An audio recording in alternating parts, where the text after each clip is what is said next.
sou Karen Salustiano, eu sou de Lavras, Minas Gerais, 35 anos, mãe, dona de casa e artesã. O artesanato, ele sempre foi muito presente na minha vida. O feltro, eu descobri ele após a gestação, né? Veio com a maternidade, que não é muito diferente de muitas artesãs, né? Antes de eu ser artesã, eu era secretária em um consultório médico. E eu adorava o meu trabalho. Trabalhei lá, creio que uns 8 ou 9 anos. E eu tive que sair porque o Felipe nasceu com muitos problemas respiratórios, sabe? Era uma criança assim que exigia muita atenção.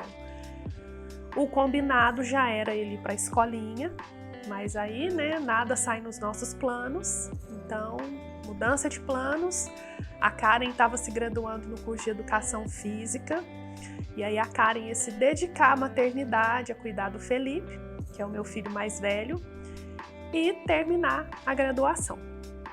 Quando eu tive que sair do meu emprego como secretária,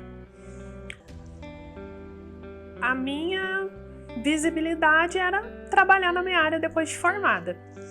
Mas por enquanto eu estava ali focando mesmo em cuidar do meu filho e a graduação, né? Meu esposo me deu total apoio nessa época.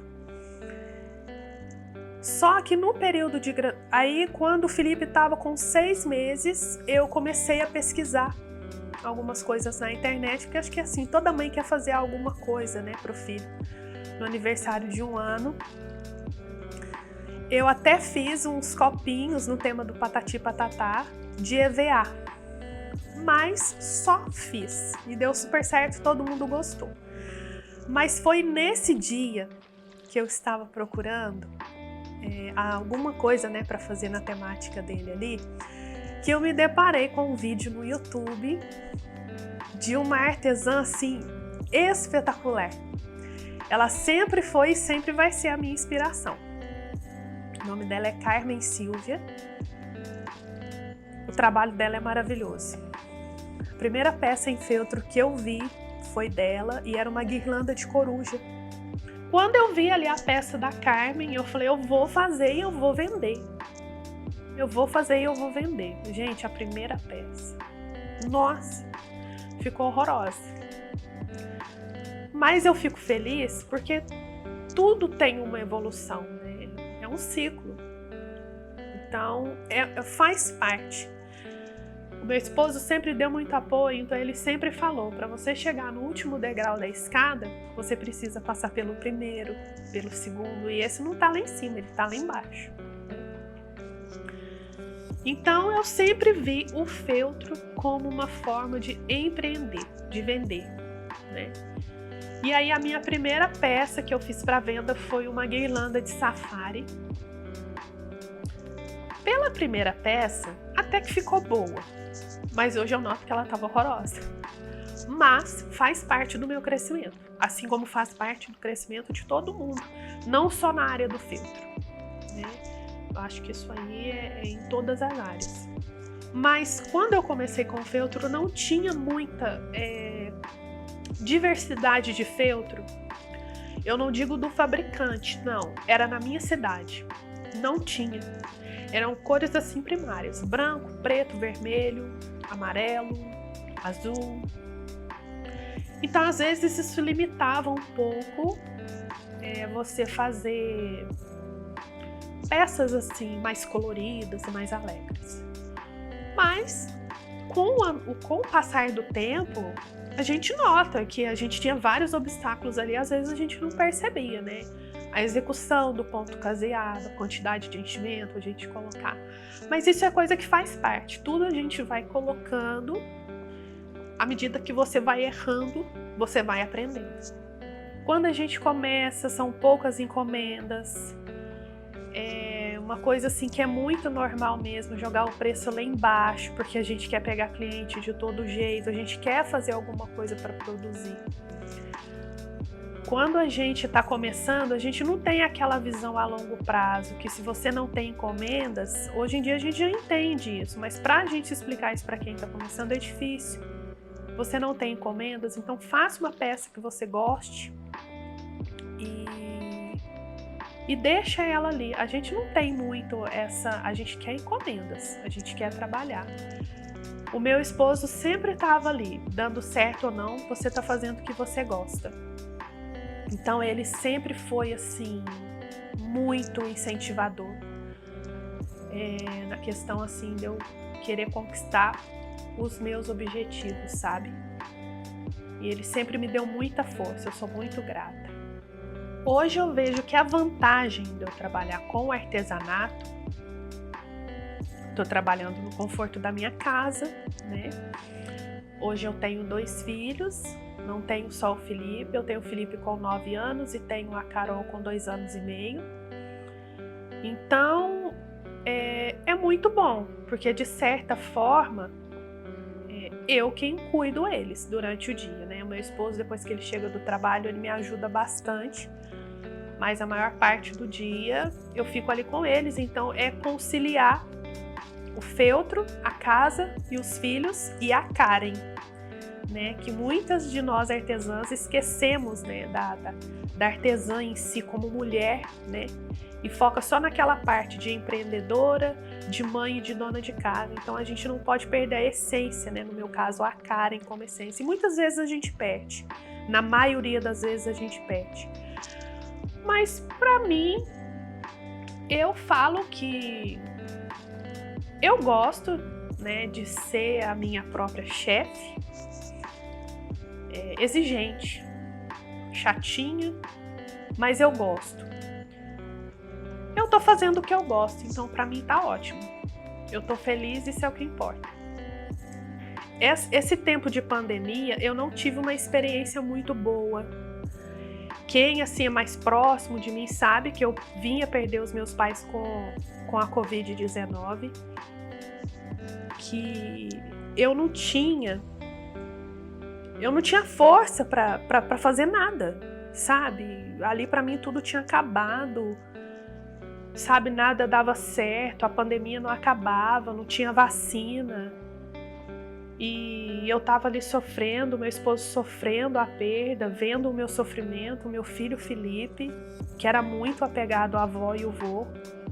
E foi muito próximo, né? Foi 1 ano, 1 mês e 7 dias de diferença. Então, teve um dia que eu dei um basta e eu falei assim, boa ou ruim, eu vou levantar dessa cama. Porque tinha dias, eu não tenho vergonha de falar, eu não tinha forças às vezes para cuidar dos meus filhos. Meu marido saía para trabalhar e do jeito que ele voltava, eu tava ali, sabe? Eu tava vivendo num lugar que eu tenho até assim, medo de lembrar o que eu passei. Então eu falei assim, o feltro é que vai me ajudar, porque eu tava parada, né? E aí que apareceu 3 pedidos de bonecas, que é o maior sucesso do meu ateliê, que são as bonecas da Polícia Militar de Minas Gerais. E eu falei, eu vou fazer essas bonecas. Fiz as bonecas, criei o meu estilo para as bonecas policiais.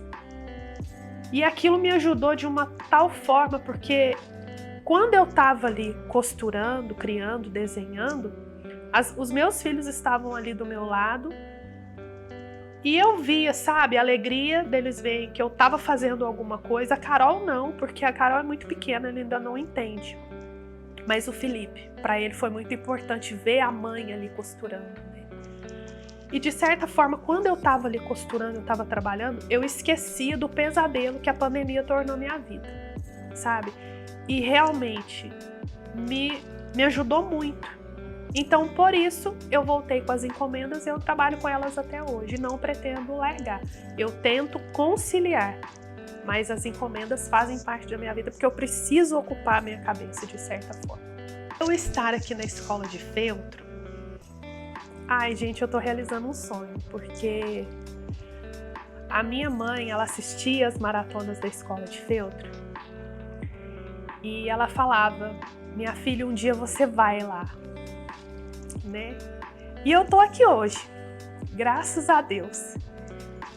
E um fato assim que eu quero citar, que eu gosto muito da Larissa Amaral, que também é professora da escola de feltro. E quando eu mostrei para minha mãe uma foto minha com a Larissa, a minha mãe vibrou, sabe? Ela falou assim: nossa, você conheceu a moça da escola de feltro, ela ensinou a fazer um bonequinho lá no YouTube. Mãe, é a moça da escola de feltro, né? E sempre assim, aquelas perguntas, né? Como que ela é? Ela é alta, ela é baixa? Me conta. Então, assim, toda aquela curiosidade, né? Ela achou o máximo. E hoje eu fico muito feliz de estar aqui. Eu confesso assim que quando eu recebi o convite, eu fiquei assim, uns 30 minutos olhando para a mensagem, sem ter ação nenhuma. Mas eu fiquei muito feliz. Estou muito feliz de estar aqui. Para mim é uma realização assim, muito grande. E é a realização da minha mãe. Mas a gente não pode desistir em relação, porque enquanto você encontra uma pessoa no caminho que não te dá o devido valor, é o que meu esposo sempre me fala. Você precisa, às vezes, dar um passo para trás, ou 2 ou 3 passos para trás, para você dar 2 para frente, 1 para frente. E assim você vai caminhando. Né? Às vezes você encontra uma pessoa aqui que não valoriza, mas lá na frente você vai encontrar. Então, se você desiste, você interrompe todo esse ciclo aí. Porque uma coisa que eu aprendi com a pandemia, com a perda dos meus pais, é que o que é seu, você não coloca na porta de ninguém. Né? Você tem que passar por aquilo. E você tem que ser resistente. A gente tem que se apegar a Deus, a uma força maior, a qualquer crença que a gente tiver. E a gente precisa passar por aquilo. É ciclo. Tudo na vida tem um ciclo. São épocas diferentes, são aprendizados diferentes. Então, às vezes a gente pensa que a gente está perdendo e a gente está ganhando. E muitas das vezes a gente pensa que a gente está ganhando e a gente está perdendo. Para você que está começando agora no feltro, não sabe se você fica ou se você sai, porque eu conheço diversas histórias de artesãs que conciliam trabalho fora, às vezes meio período de trabalho, com o feltro. E muitas das vezes me relatam: Karen, eu quero muito largar o meu emprego, mas eu tenho medo. Primeiro, você se certifique do que você quer. Porque o artesanato em si, no início não é fácil.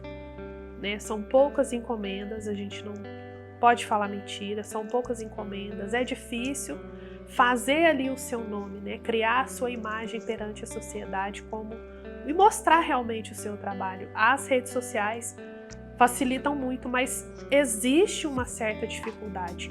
No meu caso, como eu já falei, eu tive o total apoio do meu esposo. Né? Eu estava no período de faculdade e ele me disse: você vai se dedicar ao Felipe, né? Que ele precisava de muitos cuidados, e você vai dedicar à sua faculdade. Então, eu tive o apoio dele, mas a minha história é diferente da história da Maria, da Fabiana, da Terezinha.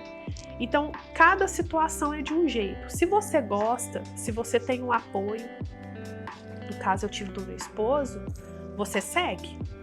Se você ainda está com a dúvida, vai caminhando do jeito que Deus manda, do jeito que tudo se encaixa na sua vida. Chegar um ponto que você vai ter que escolher. Vai chegar a hora de você escolher. E você pode ter certeza que essa é a hora certa, se você vai escolher ficar no feltro ou não.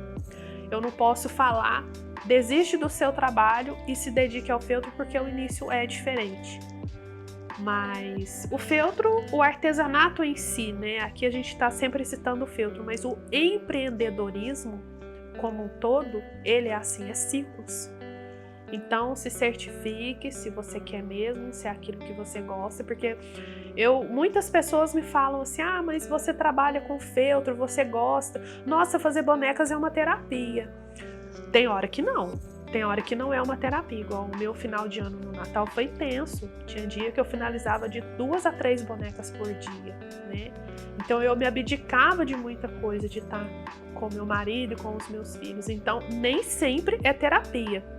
A gente nunca pode entrar no empreendedorismo voltado para a área do feltro achando que o feltro é terapia. Não, o feltro é um trabalho como outro qualquer. Eu acho que nós, sendo artesãs, nós precisamos nos posicionar em relação a isso. O feltro é um trabalho qualquer, você tendo o seu ateliê fora ou dentro da sua casa.